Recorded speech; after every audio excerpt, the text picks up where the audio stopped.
भारत की संसद के अंदर इस तानाशाही और अहंकारी मोदी सरकार के गृह मंत्री अमित शाह ने कहा कि आज लोग अंबेडकर पुकारते एक फैशन सा हो गया है और जितना नाम लोग अंबेडकर का लेते हैं, अगर वो भगवान का नाम लेते तो उन्हें सातों जन्मों का स्वर्ग मिल जाता। ये भारतीय जनता पार्टी के डीएनए में रहा है। ये सदैव हमारे जो पीढ़ी समाज के महापुरुष हैं उनको अपमानित करने को, उनको नीचा दिखाने का कार्य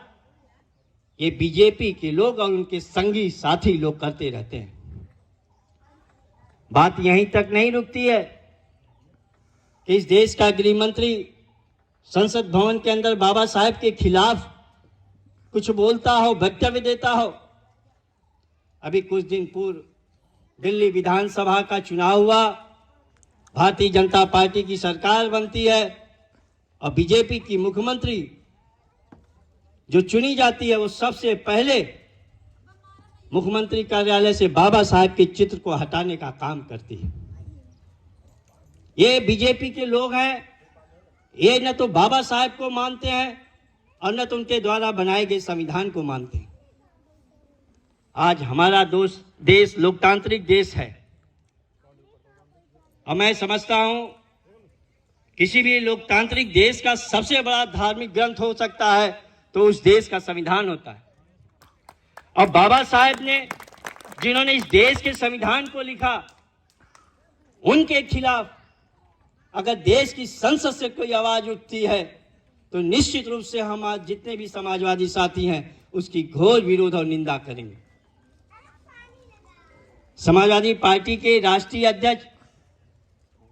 माननीय श्री अखिलेश यादव जी ने हम सभी समाजवादी साथियों को निर्देश दिया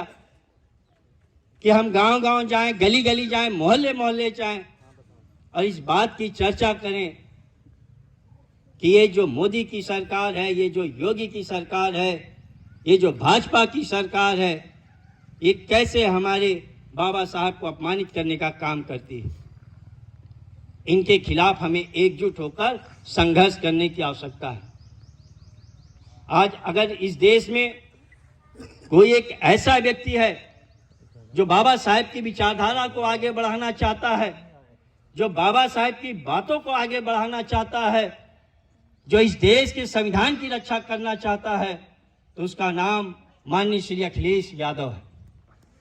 आज संविधान बचाने के लिए हो, चाहे बाबा साहेब के सम्मान को बचाने के लिए हो, इसका संघर्ष